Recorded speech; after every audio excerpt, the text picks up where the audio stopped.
સાહેબ, તમે કહો છો મારા દાંત પાકા ચૂકા છે, આગળ પાછળ છે, એને સીધા કરીને તમારી સ્માઇલ ઇમ્પ્રૂવ થઈ જશે. એ બધું તો બરાબર, પણ મને સ્માઇલ જોઈતી જ નથી સરસ. મારી જે સ્માઇલ છે એ બરાબર છે, તો પછી મારે આ ટ્રીટમેન્ટ કેમ કરાવવી જોઈએ? હાય, હું ડૉક્ટર હર્ષિત, ગાંધીનગર, ગુજરાતી.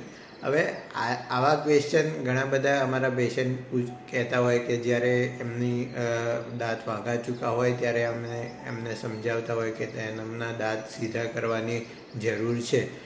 હવે દાંત સીધા કરવા એ શેની માટે જરૂરી છે? ના, ખાલી સ્માઇલ ઇમ્પ્રૂવ કરવા માટે નહીં. તો દાંત સીધા થાય તો શું તમને ફાયદો થાય? એક તો દાંત સીધા થાય એટલે શું થાય કે બે દાંત વચ્ચે જે ખોરાક ફસાઈ રહેતો હોય એ ફસાવાના ચાન્સીસ ઓછા રહે. તમે ઇઝીલી ક્લીન કરી શકો, એટલે તમારા દાંતમાં ફ્યુચરમાં કંઈ સડો થવાના અથવા તો પેઢાના રોગ થવાના ચાન્સીસ એકદમ ઘટી જાય. બીજું કે તમારા દાંત વાંકા ચૂકા હોય એટલે શું થાય કે ઉપર નીચેના દાંત જ્યારે બંધ બેસો, જ્યારે બંધ કરો ત્યારે એકદમ પ્રોપરલી બંધ બેસતા ના હોય, એટલે એટલી ચ્યુઇંગ એફિશિયન્સી તમારી ના હોય, ચાવવાની ક્ષમતા એટલી ઓછી હોય.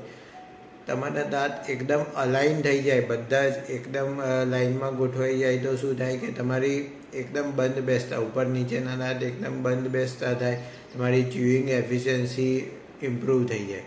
તો અને જે તમારા લુક્સમાં, સ્માઇલમાં ફરક પડે એ તો પડે જ છે, પણ એના કરતાં પણ વધારે આપણે ચાવવાની ક્ષમતા વધારે ઇમ્પ્રૂવ થાય છે.